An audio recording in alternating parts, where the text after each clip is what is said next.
Hello friends, তোমরা সবাই কেমন আছো? আশা করি তোমরা সবাই ভালো আছো। এই যে সকাল সকাল উঠে ড্রেসিং টেবিল আর পালঙ্কটা ক্লিন করে নিলাম। তারপরে বাইরে বেরিয়েছি, আমি স্নান করা হয়ে গেছে। বাইরের ওয়েদারটা জাস্ট দেখো, অসাধারণ। কি বলবো, মেঘলা ওয়েদার।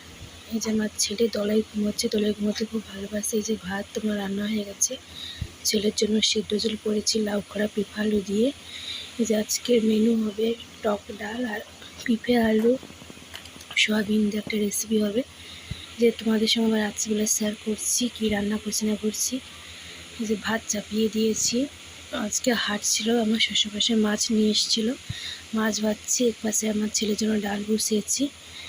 এই যে আলু আর বেগুন দিয়ে মাছের ঝোল হবে, এই যে চাপিয়ে দিয়েছি। তোমাদের রেসিপিটা কেমন হয়েছে না হয়েছে তোমরা সবাই কমেন্টে বলবে। আলু বেগুনগুলো ভেজে নিতে হবে, তারপরে আদা সরষে বাটা দিয়ে লঙ্কা গুঁড়ি হলুদ গুঁড়ি দিয়ে মিক্সড করে নাড়িয়ে চাড়িয়ে জল দিয়ে একটু ফুটিয়ে এলে মাছ দিয়ে নামিয়ে দিতে হবে। আর আমার রেসিপিটা তোমাদের কেমন লাগে না আগে বলবে। আমার এই যে ভাত হয়ে গেছে,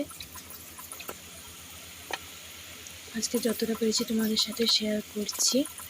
আজকের মতো টাটা, আবার পরে একটা মিনিগুলো নিয়ে তোমাদের সাথে শেয়ার করছি।